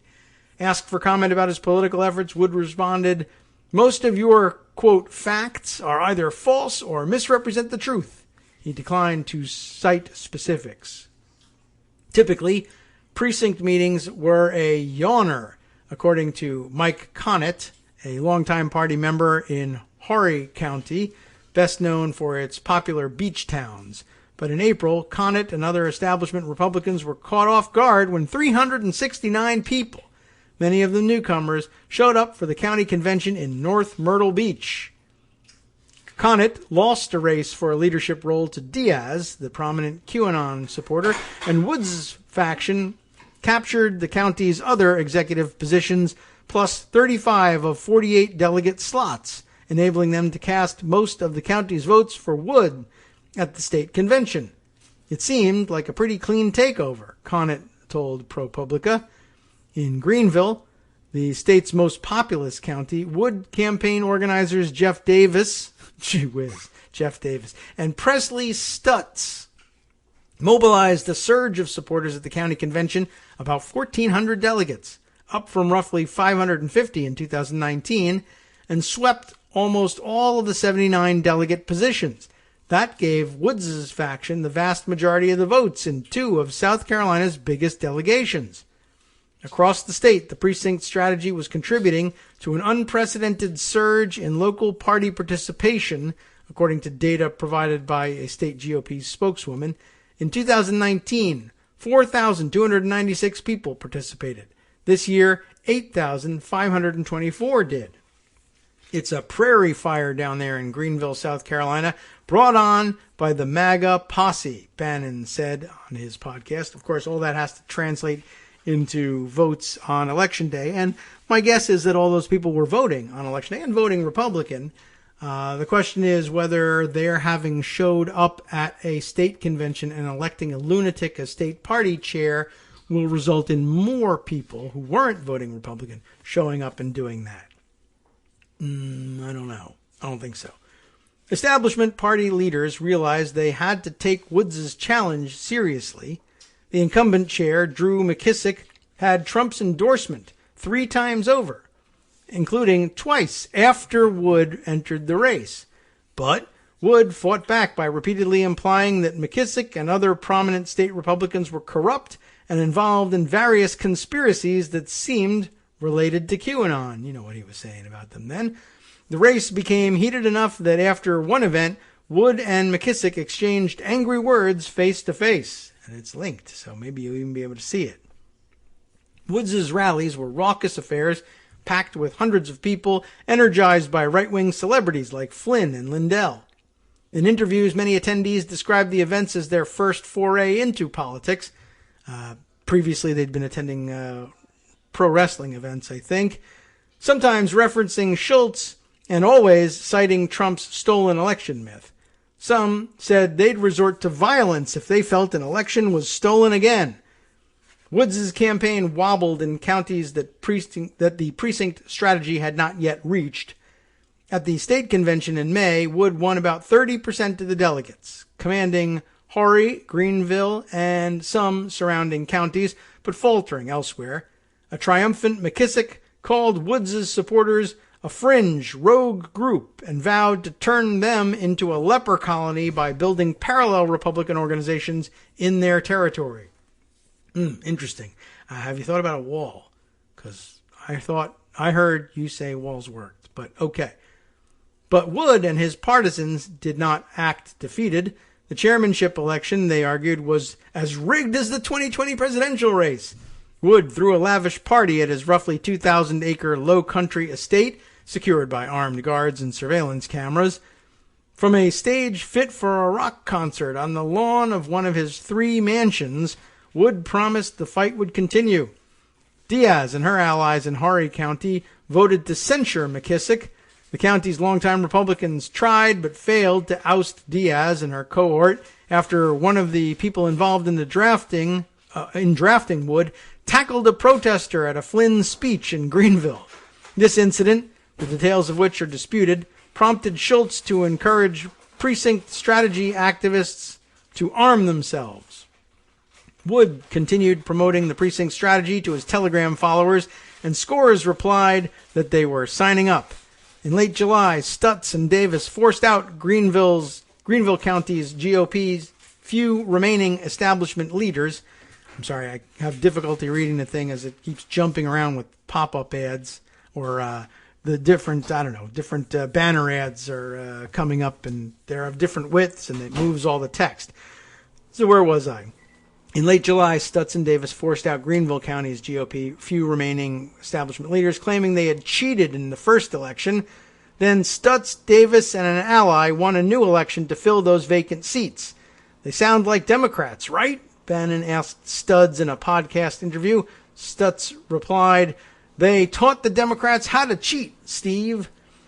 Stutz's group quickly pushed for an investigation of the 2020 presidential election, planning a rally featuring Davis and Wood at the end of August, and began campaigning against vaccine and school mask mandates. "I prefer dangerous freedom over peaceful slavery," Stutz had previously posted on Facebook, quoting Thomas Jefferson. Stutz continued posting messages skeptical of vaccine and mask mandates even after he entered the hospital with a severe case of COVID-19. And just because I wanted to cap this off, he died on August 19th. I mean, I guess that's the only thing. I mean, otherwise, if I had like a band fanfare, we could have done that instead. But okay, we elected to go with the sad trombone, or possibly. You lose! Good day, sir! Right. Okay, well, at least that answers the question of whether or not he personally is going to take over. All right, let's see. Moving on over to Georgia. The hubbub got so loud inside the Cobb County, Georgia Republican headquarters that it took several shouts and whistles to get everyone's attention. It was a full house for Sally Grubbs' first meeting as the county's party chair. I had trouble with it because Sally spells her name Salleigh. Okay, whatever. Where were we? Yes, Grubbs ran on a vow to, quote, clean house in the election system, highlighting her December testimony to state lawmakers in which she raised unsubstantiated fraud allegations. Supporters praised Grubbs' courage for following a truck she suspected of being used in a plot to shred evidence. She attended Trump's January 6th rally as a VIP. She won the chairmanship decisively in an April county convention packed with an estimated 50% first-time participants.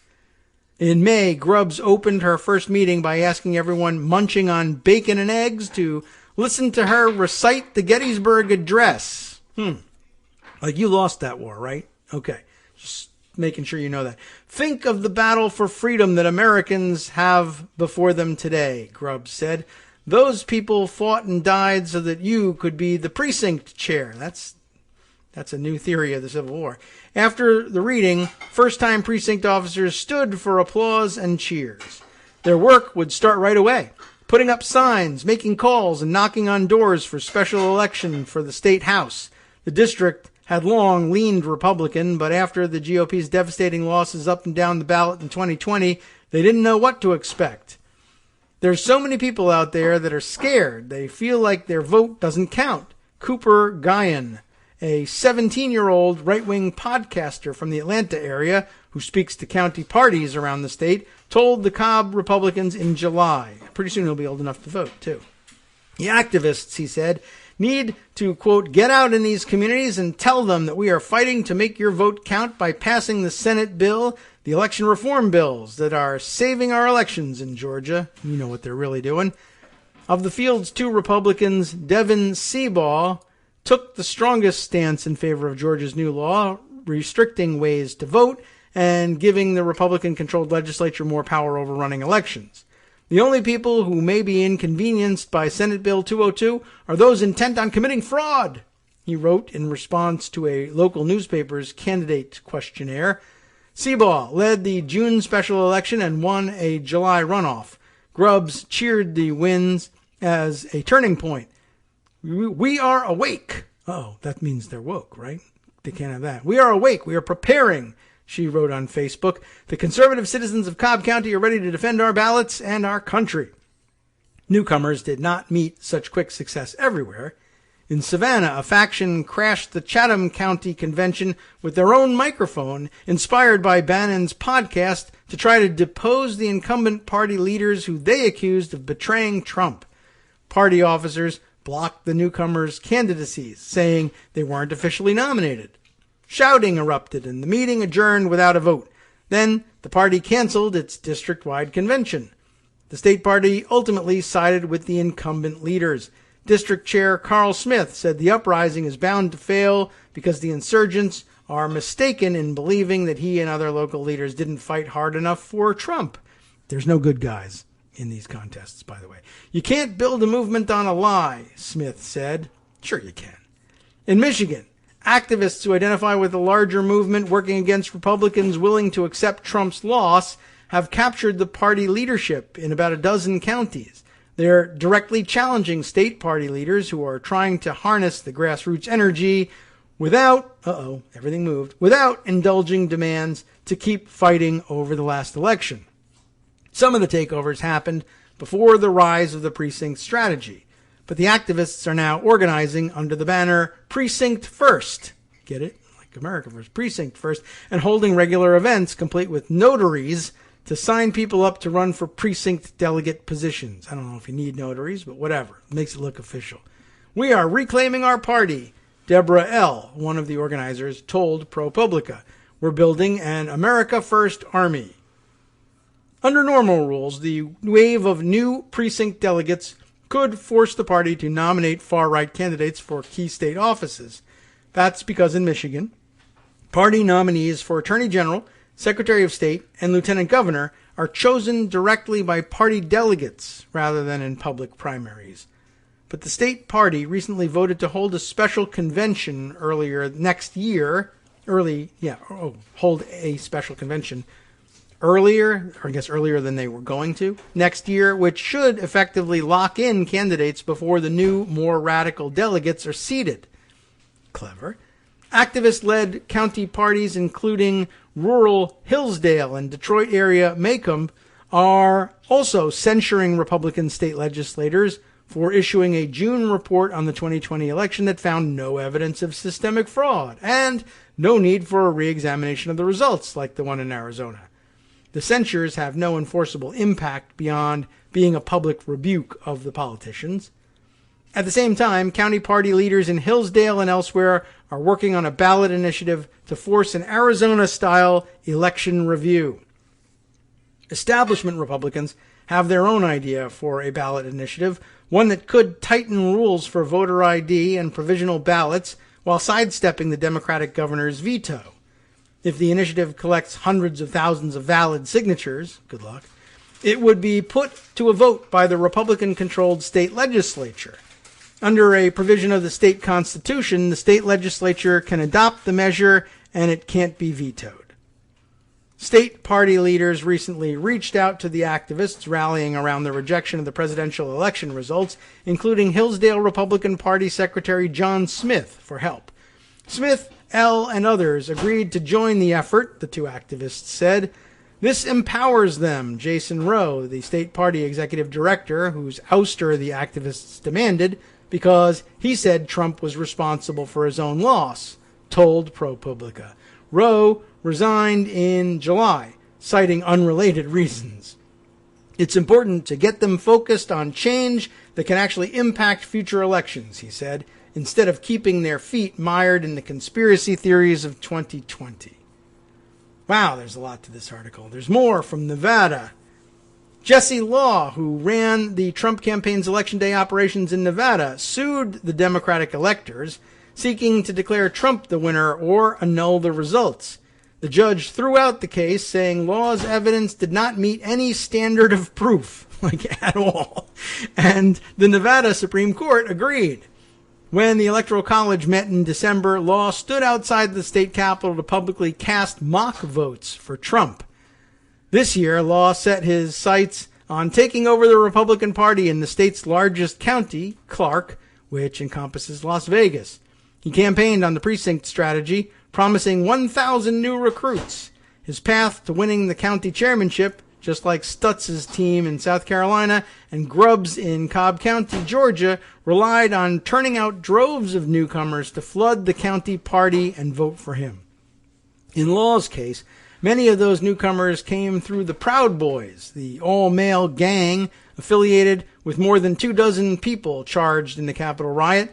The Las Vegas chapter boasted about signing up 500 new party members, not all of them belonging to the Proud Boys, to ensure their takeover of the county party.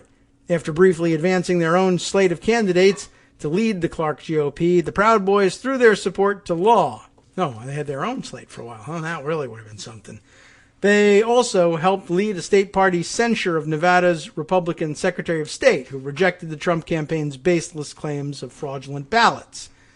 Law, who did not respond to repeated requests for comment, has declined to distance himself from the Las Vegas Proud Boys, citing Trump's stand back and stand by remark at the September 2020 presidential debate. When the president was asked if he would disavow, he said no. Law told an independent Nevada journalist in July, if the president is okay with that, I'm going to take the presidential stance. The outgoing county chair, David Sajdak, canceled the first planned vote for his successor. He said he was worried the Proud Boys would resort to violence if their newly recruited members, who Sajdak considered illegitimate, weren't allowed to vote. Sajdak tried again to hold a leadership vote in July with a meeting in Las Vegas, a Las Vegas high school theater, secured by police. But the crowd inside descended into shouting, while more people tried to storm past the cops guarding the back entrance, leading to scuffles. Let us in, some chanted. Riling them up was at least one Proud Boy, according to multiple videos of the meeting. At the microphone, Sajdak was running out of patience. I'm done covering for you awful people, he bellowed. Unable to restore order, Sajdak ended the meeting without a vote and resigned a few hours later. He'd had enough. Well, that's a win for them, but they wanted to create mayhem, Sajdak said, and I guess they did. Soon after, Law's faction held their own meeting at a hotel casino and overwhelmingly voted for Law as county chairman. Nevada Republican Party chairman Michael McDonald, a longtime ally of Law, who helped lead Trump's futile effort to overturn the Nevada results, recognized Law as the new county chair and promoted a fundraiser to celebrate. The existing county leader sued, seeking a court order to block Law's fraudulent rogue election. The judge preliminarily sided with the moderates, which they're not, but told them to hold off on their own election until a court hearing in September. To Sajdak, agonizing over 2020 is pointless because there's no mechanism for overturning an election. Asked if Law's allies are determined to create one, Sajdak said, "It's a scary thought, isn't it?" And that's it. We've finally reached the end of this extraordinarily long article. I don't know. I'm not certain how much of it is frightening, how much of it is just plain good advice gone wrong in the hands of idiots, but definitely worth thinking about, and I think you'll see examples of it over and over again. There's probably no end of examples, and the 65 counties that they surveyed are by no means a comprehensive count of these efforts. But they're doing much more than just taking over the party apparatus. And of course, the article did a pretty good job illustrating some of the other things that come automatically along with taking over county and precinct party apparatus in some places. But right along the same lines, the same strategy helps them overwhelm the ability of school boards to conduct their business, and might even overwhelm the ability of incumbent school board members to certainly to get reelected, or maybe even their willingness to seek reelection and all this. They may end up abandoning the field to these lunatics for fear of what their threats against them and their families may bring. So, two parallel tracks going on here, both well worth keeping an eye on. So, what have I got for a topper for that? Something more depressing? Is it possible? I'll see what I can come up with here. But I have at my fingertips. How about this? The Washington Post piece in the plumb line from Paul Waldman, also dated Friday, September 3rd, and maybe related to what we've been reading about. The harsh truth of this moment, he says, Republicans understand power, Democrats do not. Oh no. I wish we did. Okay, what does he mean? Well, he starts out this way. Democrats look like they're the ones with the greater share of political power in America today, holding both the White House and Congress. So why do they so often seem weak and ineffectual, while Republicans ruthlessly employ every shred of power they have? You could hardly have asked for a more vivid illustration than what's happening right now. In Congress, a couple of key Democrats, especially Senator Joe Manchin, proclaimed their intention to sabotage the party's agenda if it isn't drastically pared back, lest anyone think it's too, quote, partisan. They could unshackle themselves from the filibuster and actually do what they were elected to do, but they choose not to. Meanwhile, Republican-run states are rushing to create a far-right dystopia where every customer at your local supermarket is packing heat, school boards and election boards are run by QAnon lunatics, mob rule is valorized and institutionalized, voting rights are dramatically restricted, and abortion is outlawed. And they're doing it with the help of a conservative Supreme Court majority that barely bothers to pretend that it cares about precedent, the Constitution, the law, or anything other than remaking America to conform to its ideological agenda. We're seeing what a profound difference there is in how Democrats and Republicans view power. When Democrats have it, they're often apologetic, uncertain, and hesitant to use it in any way that anyone might object to. Republicans, on the other hand, will squeeze it and stretch it as far as they can. They aren't reluctant and they aren't afraid of a backlash. Whatever they can do, they will do. Think of how the two parties react when presented with an obstacle to getting what they want. Democrats often issue statements of regret. We'd like to move forward, but what can we do? This is how democracy works. Republicans, on the other hand, react to obstacles by getting creative. It's a nice way of saying it. They search for loopholes. They engineer procedural workarounds. They devise innovative ways to seize and wield control. And when they come up with an idea and someone says, "That's madness. No one has ever dared to try something like that before," they know they're on the right track. There's a line of jurisprudence establishing the right to abortion. Well, what if we outlaw the procedure?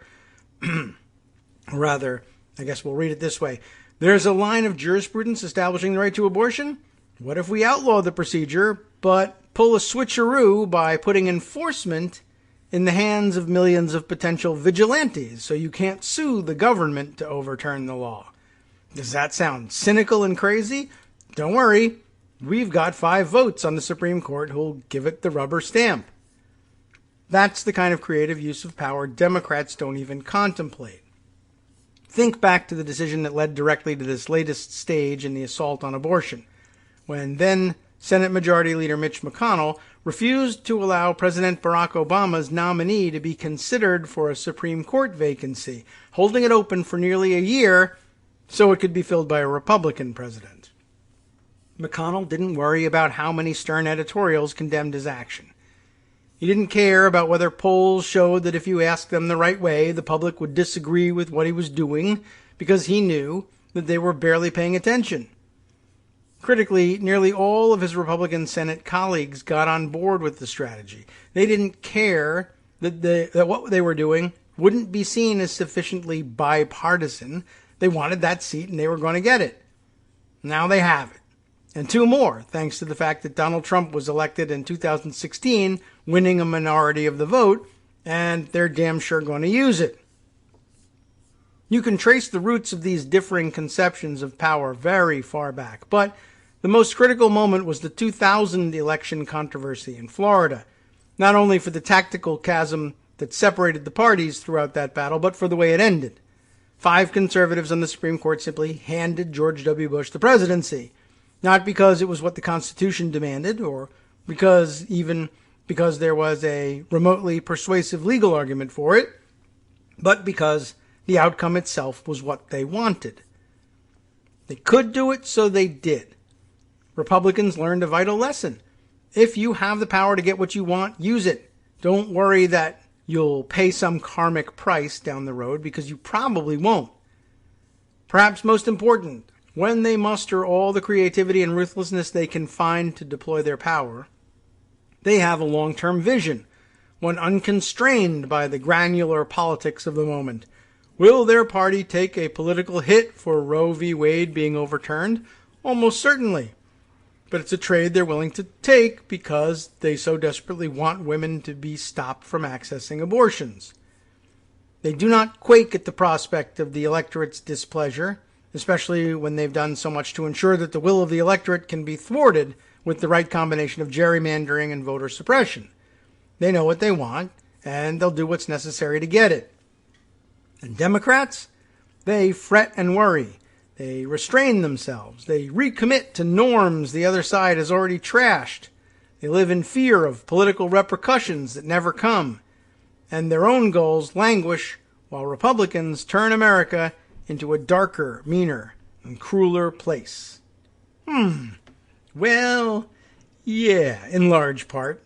Sure, there's little bits and pieces here and there that we would have to disagree with, but yeah, and of course, the fact that we don't want to be like them, but somehow we haven't ever really figured out a way to not be like them, but be like ourselves. I mean, we can't figure out a way to be like ourselves and actually accomplish the things we say we support. And that's probably the most frustrating thing about this whole situation.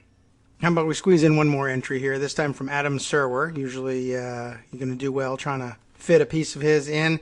From the Atlantic, 5 justices did this because they could. I mean, I think that's a pretty good follow-up. Emergency appeals have become the tool of choice for the conservative movement. We'll probably get back to this subject later this week. Adam Serwer again, dated September 2nd. He writes, the conservative majority on the Supreme Court was so eager to nullify Roe v. Wade, the 1973 precedent securing the right to abortion, that it didn't even wait for oral arguments. Instead, in the middle of the night, 5 of the High Court's conservatives issued a brief, unsigned order allowing a Texas law that bans abortion at 6 weeks. The law also gives private citizens the authority to sue anyone who knowingly aids or abets an abortion and rewards them with $10,000 if successful, essentially placing a bounty on anyone wishing to end a pregnancy and anyone who might help them. Texas is now rewarding residents who snitch to the state on the most intimate details of other people's lives. Last night, the court silently acquiesced in a state's enactment of a law that flouts nearly 50 years of federal precedents. Justice Sonia Sotomayor wrote in her dissent, "The court should not be so content to ignore its constitutional obligations to protect not only the rights of women, but also the sanctity of its precedents and the rule of law." Also remarkable was that the Supreme Court acted through its shadow docket. The decisions the judges make, or the justices make, regarding emergency appeals, such as death penalty cases. Under normal procedure, cases take time to work their way through the lower courts and are received at the Supreme Court with extensive records, briefs, and oral arguments. Ideally, this allows the justices to ensure that their hugely consequential decisions are properly informed and made as carefully as possible, weighing all the relevant legal and constitutional issues. But there are some circumstances in which the court needs to act quickly to prevent some imminent or irreversible harm. There's nothing inherently sinister about that. The shadow docket, though, now resembles a venue where the conservative legal movement can get speedy service from its friends on the court. Over the past few years, the cases on the shadow docket have risen in significance, with the justices quietly making major changes to American law without the scrutiny or attention that comes with holding oral arguments or writing major opinions. Trump administration attorneys found the court's conservative majority delighted to allow many of their most controversial policies to go forward. Under President Joe Biden, by contrast, the conservative justices have acted rapidly to block administration decisions or to force Trump-era policies to remain in place. The term shadow is meant to evoke the understanding that what the court is doing is not the way that decision-making on an ordinary merits docket would happen, says Melissa Murray, a law professor at NYU who clerked for Sotomayor while she was a federal judge. "I think it's clear that it has become a shadowy way to affect substantive decisions in cases where the court, in the light of day, would be more reluctant to move aggressively." The shadow docket has been a tremendously successful venue for the right. Stephen Vladeck, law professor at the University of Texas at Austin, who has closely followed the shadow docket, counts at least 41 requests for, quote, emergency relief submitted to the court from the Trump administration, compared with 8 under the Obama and Bush administrations combined. And he counts only 4 occasions during the Trump administration on which the court denied the government's request outright. That deference has not continued into the Biden administration. During the Trump administration, it was on the shadow docket that basically all of Trump's controversial immigration policies affecting millions of people were allowed to go into effect, including the travel ban, Vladeck told me. During the Biden administration, perhaps the biggest shadow docket ruling so far was the ruling last week that froze and effectively killed the CDC's revised eviction moratorium. Under Trump, the justices allowed policies such as the administration's travel ban, targeted at mostly Muslim nations, its prohibition against trans people serving in the military, and its restrictions on asylum to go into effect. Under Biden, they've barred the administration's attempt to prevent evictions because of the coronavirus pandemic and accepted a lower court ruling demanding that the White House reimpose the controversial Trump-era Remain in Mexico policy, which forced migrants into precarious conditions in dangerous Mexican border cities where thousands became victims of kidnappings, rapes, and extortion, according to the Washington Post. The decision compels the Biden administration to renegotiate an agreement with a foreign country reached during a prior administration. Deference to the president's constitutional authority to set foreign policy, which the justices had memorably cited in Trump-era cases, were suddenly absent. What's so troubling about this trend is its continuing acceleration, not in volume, but in quality, Vladeck said. The court seems increasingly untroubled by deciding big questions that affect lots of people this way. Having a conservative-dominated tribunal determine such questions, however, is an ideal arrangement for a party that has not won a majority of the votes in a presidential election since Tobey Maguire was Spider-Man, and that sees popular majorities that vote against it as composed of illegitimate semi-citizens who have no right to govern. The shadow docket has begun to look less like a place for emergency cases than one where the Republican-appointed justices can implement their preferred policies without having to go through the tedious formalities of following legal procedure, developing arguments consistent with precedent, or withstanding public scrutiny. And so after initially allowing the Texas law banning abortion before most women know they are actually pregnant to go into effect, 5 conservative justices told Republican-controlled states they could disregard Roe while insisting that wasn't what they were doing at all. Instead, the justices in the majority argued in their unsigned opinion that because the case presented complex and novel antecedent procedural questions, their hands were tied. This is ludicrously dishonest. If Texas passed a law granting $10,000 bounties to private citizens if they sued anyone who held or enabled an indoor church service during the pandemic, the court's conservative wing would not feign confusion about whether the constitutional right to freedom of worship had been violated because of the supposed novelty of the scheme. This ruling is less a description of a complex legal challenge than a roadmap. As Mary Ziegler writes, the Texas law was strategically designed to evade legal restrictions, and the majority read the script that was handed to it. Republican-run legislatures now know that they can pass such laws, and the Supreme Court will pretend to be unable to block them. Among the Republican appointees, only Chief Justice John Roberts had enough respect for the right's purported doctrines of judicial minimalism to vote to wait for the case to reach the High Court through normal procedural channels. Ironically, though, the unsigned majority decision reflects a careful study of Roberts' years of successfully managing the court's reputation. The decision does not say Roe is hereby overruled, but it tells states exactly how they can effectively ban abortion if they want to. In that, it echoes Roberts' own tendency to hide his preferred outcomes behind legal technicalities, the better to mime fidelity to constitutional principle. Although the court denies the applicant's request for emergency relief today, the court's order is emphatic in making clear that it cannot be understood as sustaining the constitutionality of the law at issue, Roberts wrote in his dissent, but because 5 justices allowed the law to go into effect, and by implication, laws in any other state that wishes to emulate Texas, Roe has been neutralized. The only question is whether that decision is temporary, and whether the court will eventually enact any restraints on the particular legal scheme Texas has pioneered.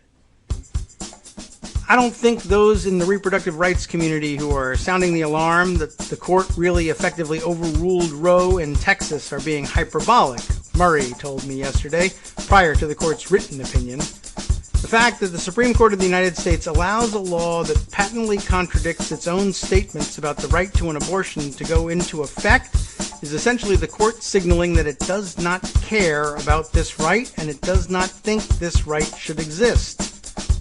Neutralizing Roe through normal channels would have taken time, and the Supreme Court's conservatives did not want to wait. Thanks to the shadow docket, they didn't have to. 5 conservative justices invalidated the constitutional right to an abortion simply because they could, because they felt like it, and because they don't believe anyone can stop them.